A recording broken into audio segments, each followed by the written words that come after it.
guys, gagawa tayo ng kamote Q. So, nandyan na yung kamote guys. Kaya nauna yan kasi gusto ko dry yung kawali.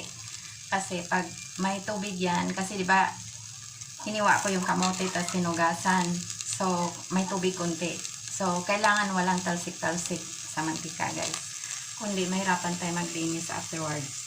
So, lagyan ko na ng mantika guys. Enough lang naman ito ang kamote. Yan.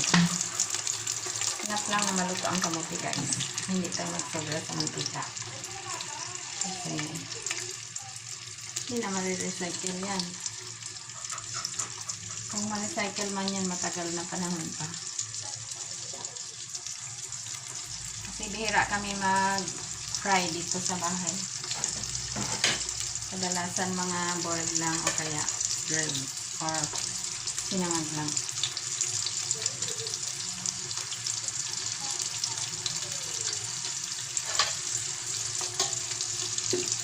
So, antayin lang natin na maluto ang kamote guys.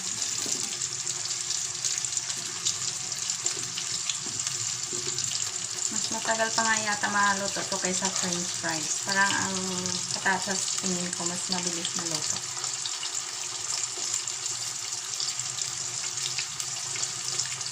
So, pwede naman siguro lakasan. Lakasan natin ang apoy. Yan.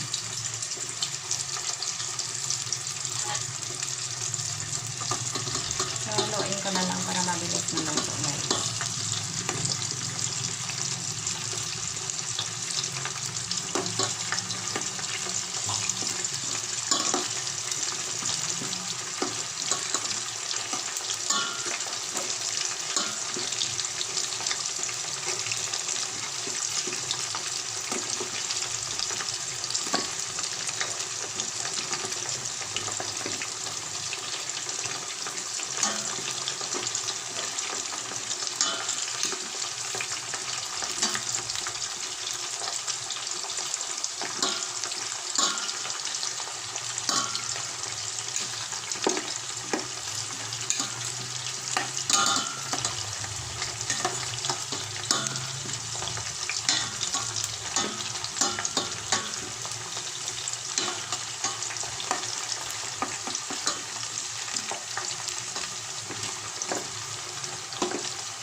So, it takes maybe 15 minutes guys para maluto ang kamote. O, depende rin siguro sa variety ng kamote. Ang aso ng neighbor guys. Hindi natin siguro.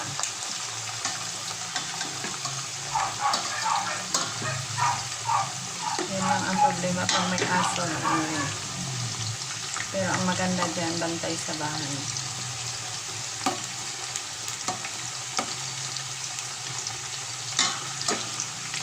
Kaya huwag kayo maglagay ng kayamanan sa bahay guys. Yan ng cash or jewelries. Kasi hindi niya maiwan-iwanan pag walang aso. Kaya mga mayaman kong boss guys. Ang mga diamonds saka yung mga mamahalin nilang ginto nakalagay sa bangko, nakalagay sa vault ng bangko, pero magastos yun guys may bayad yun buwan-buwan. Naka-insured yata yan, depende sa value ng alahas mo. So, yung mga boss ko dati, pag kailangan na nila magsuot ng diamond, pumupunta sa bangko, pinukuha yung nilalagay nilang gusto nilang isuot doon. So, magastos rin magkaroon ng alahas guys, no? Anyway guys, malapit-lapit na maluto ito, guys.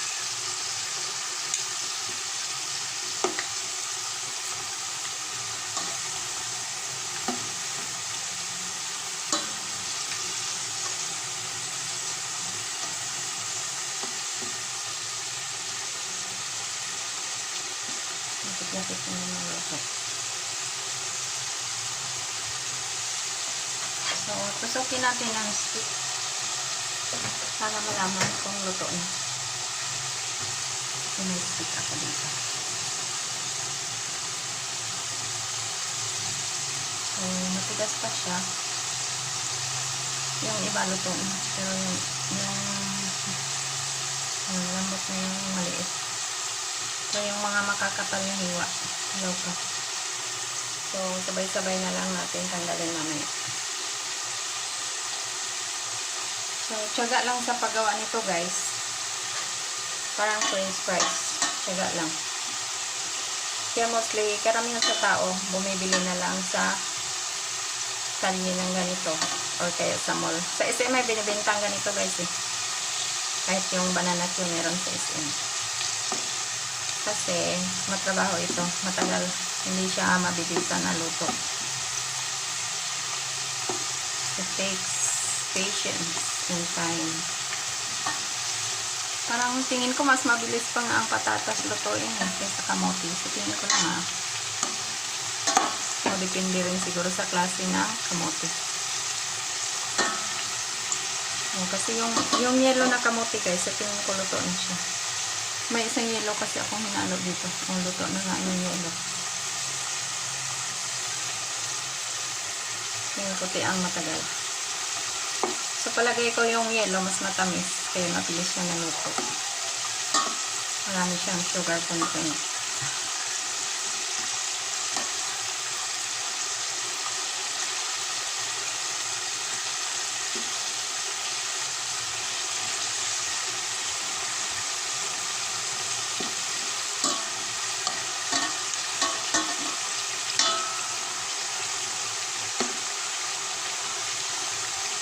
So, i-check natin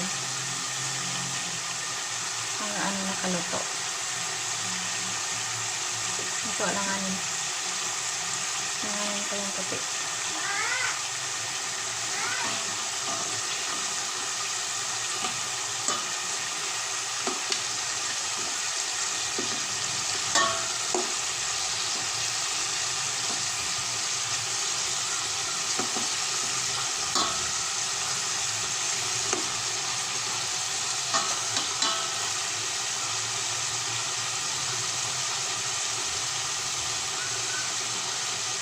So, tingin ko, guys, pwede na siyang hainin. Tanggalin ko lang yung kunin ko lang ang patsoy.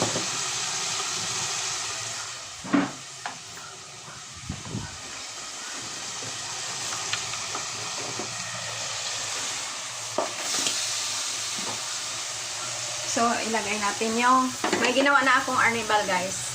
So, sa paggawa ng arnibal, guys, maglagay ka ng kunting tubig lang para lang malusaw yung sugar. Tapos, ilagay mo yung brown sugar dyan. Huwag mong haluin. Ang gawin mo, para malusaw siya, i-shake mo lang na ganun. Yan, hanggang sa magiging caramel na siya na ganyan. So, medyo lumapot siya, guys, kasi kanina ko pa ginawa niyan. Ahead, para mabilis tayo. So, ilagay ko dyan ang kamote, guys. Yung pritong kamote. Ayan. Pag gumawa kayo ng caramel, guys, huwag nyong haluin kasi magiging mabuhangin siya. Para siyang buhangin ng Boracay. Ayan. So, pag ano nyo, guys, i-shake nyo lang para malusaw siya.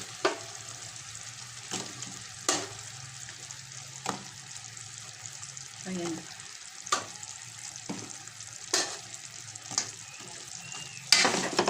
Ihalo na lang natin, guys.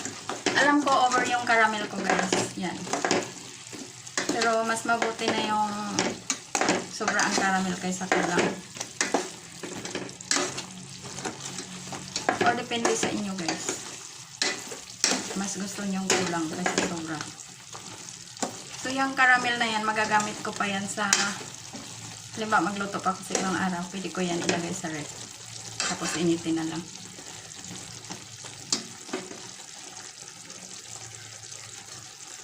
So, tanggalin na natin guys ang kamote.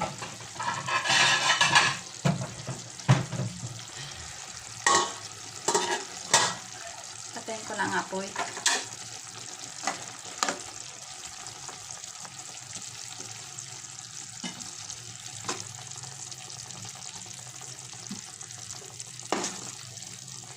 So, dito na siya guys. Ayan.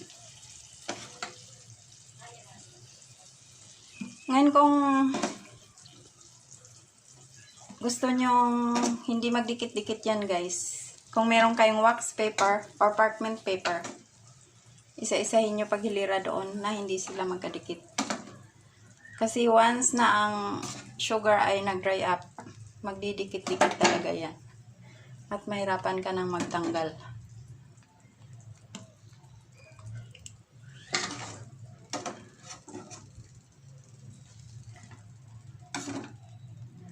So, ayan guys, luto ng ating kamote Q.